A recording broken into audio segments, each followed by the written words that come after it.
This is Optimal Relationships Daily, episode 999. 15 Mom Fails That Almost Every Mom Can Expect by Shawna Scafe of simpleonpurpose.ca. Hello, everybody, and welcome back to ORD. I am your host and narrator, Greg Audino, here with another parenting post for you today on this, the day of our 999th episode. Can't believe the milestone we're sitting on and how much of a privilege it truly has been to be here with all of you each weekday. Let's enjoy another special one today, friends, as Shawna Scafe shares a whopping 15 mistakes that moms are almost sure to make. Now is not the time to take yourselves too seriously, moms. We're going to start this post off now and start optimizing your life.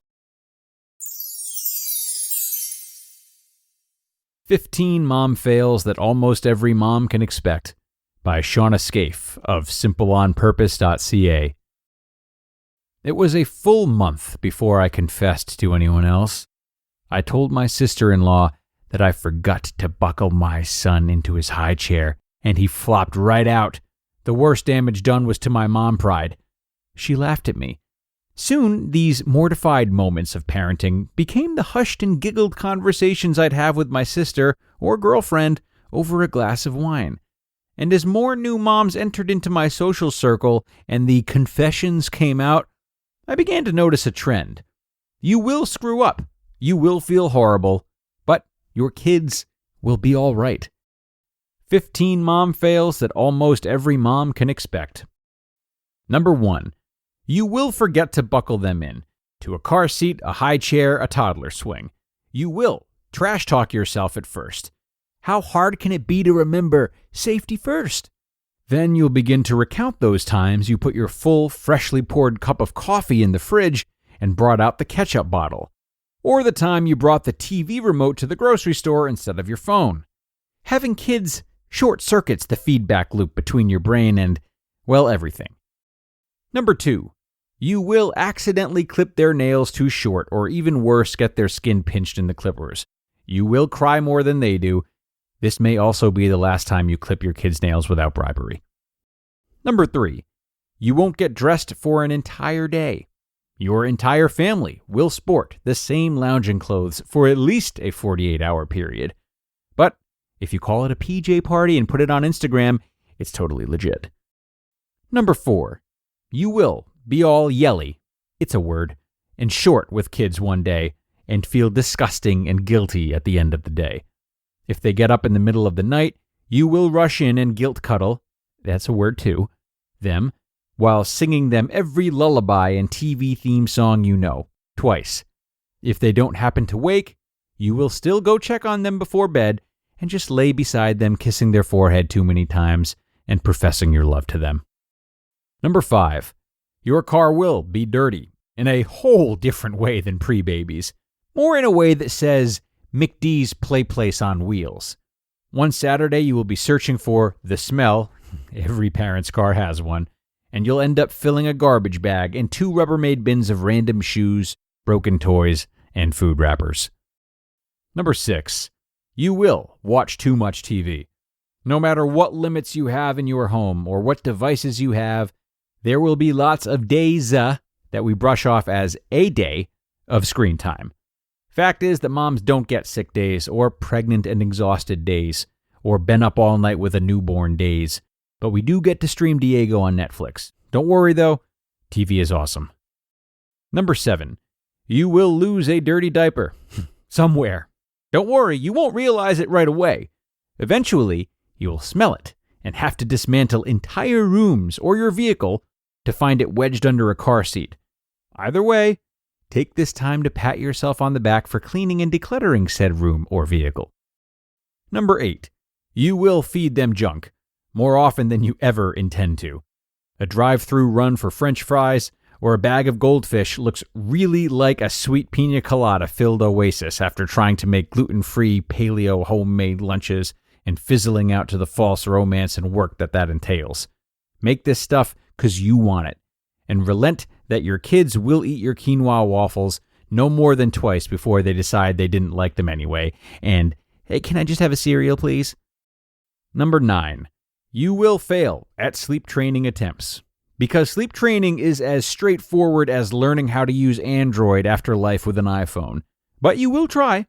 You will read a book, learn a mantra, and get geared up for the 3 nights of training. Then, when the time comes, you will be whispering questions to your husband in the middle of the night, desperate for an answer on what to do. While your baby's cries echo through the house and your boobs begin to throb with a fiery hot sleep-deprived ache, you will cave. Don't worry, you can try again tomorrow, or next week. Number 10. You will pretend not to smell a poopy diaper, and then whisper in your kid's ears that they need to go give their dad a big hug.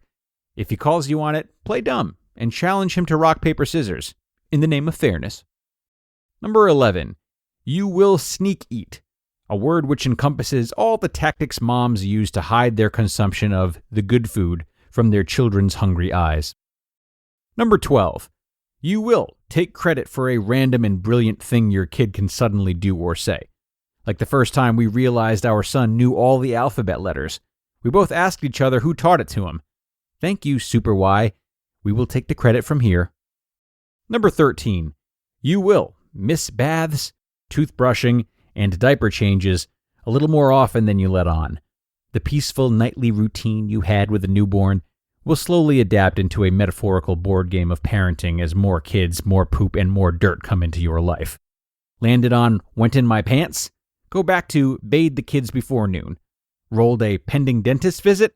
Pick up the double up on the dental hygiene for a week card. Number 14. You will lie to your kids, for their own good, of course.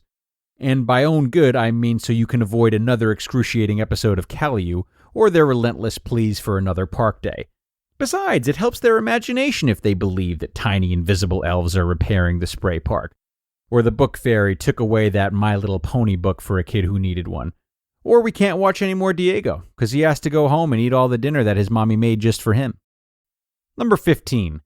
The day you play a mental highlight reel asking yourself if your baby could roll off this bed or couch and conclude that they aren't there yet will be the day they roll out of the bed or the couch. But remember, your kids still think you're awesome. So brush it off. Ask yourself how you want to move forward and show up for that mama. You just listened to the post titled 15 Mom Fails That Almost Every Mom Can Expect by Shawna Scafe of simpleonpurpose.ca. And thanks a million to Shawna for more laughs and lightheartedness for moms and myself and, well, all listeners that are not moms or myself, I'm sure. Shawna's whole philosophy is such an important one for parents. In each of her posts, she is so masterful at taking the direness out of parenting. We go into parenthood feeling such a blend of excitement and precaution, but we have to trust that we're always going to do our best and act out of love for our children. Otherwise, the precaution becomes obsession. We measure ourselves by our mistakes or lack thereof, and we even find it more challenging to have balance in life and identities outside of parenthood. The more we can laugh at our mishaps and stay aware of the fact that they are happening to all parents, yes, all parents, the easier we can make life on ourselves, but also on our children too. Obsession over hiding parenting errors will most definitely emerge in how parents treat their children, not wanting them to make errors of their own or behave in such a way that an observer might track back to poor parenting. So as in every area of life, learn to laugh at yourself. And Shawna is a great teacher for that really important mentality. So that'll do it for today. I thank you for joining me and making another episode possible. Be sure to come on back tomorrow for a Q&A episode, and more importantly, our 1000th episode. What? No easy feat. Thanks to all of you guys for making it happen. See you tomorrow, where your optimal life awaits.